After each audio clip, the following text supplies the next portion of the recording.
तो दोस्तों, जैसा कि आप सभी देख ही रहे हैं कि इन दिनों खेसारी और काजल के रिश्ते को लेकर कितनी बातें हो रही हैं और काजल भी खेसारी पर कितने खुलासे करती नजर आई। जिन बातों में कितनी सच्चाई है तो खेसारी और काजल ही जाने।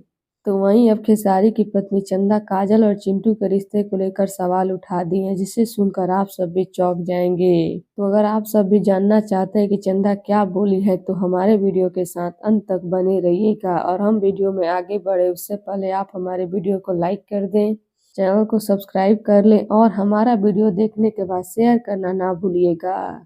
तो चलिए बढ़ते हैं वीडियो की तरफ और आप सभी को हम बता देते हैं कि चंदा क्या बोल दी है काजल और चिंटू के रिश्ते को लेकर।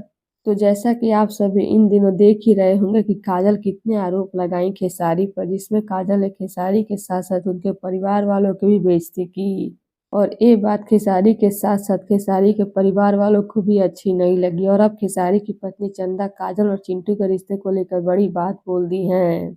जी हाँ, चंदा बोली कि काजल इन दिनों लगातार खेसारी जी पर इल्जाम लगा रही है, जो कि सरासर झूठ है।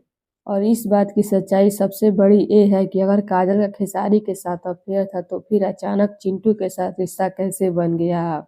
जब खेसारी से शादी का काजल इंतजार कर रही थी तो फिर चिंटू के साथ रिश्ता क्या था।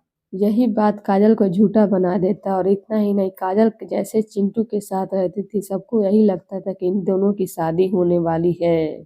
लेकिन अब तो उनके रिश्ते का नामो निशान नहीं है। उनका रिश्ता क्यों टूटा, चिंटू को बदनाम करने के लिए क्या बोलेगी काजल। चिंटू की तो शादी भी नहीं हुई है तो चिंटू को बर्बाद करने के लिए किसका नाम लेगी काजल। तो लीजिए, चंदा सरेआम काजल और चिंटू के रिश्ते पर ही सवाल उठा दी है। तो अब इस पर आप सभी का क्या कहना है, अपनी राय कमेंट बॉक्स में जरूर दीजिएगा। धन्यवाद।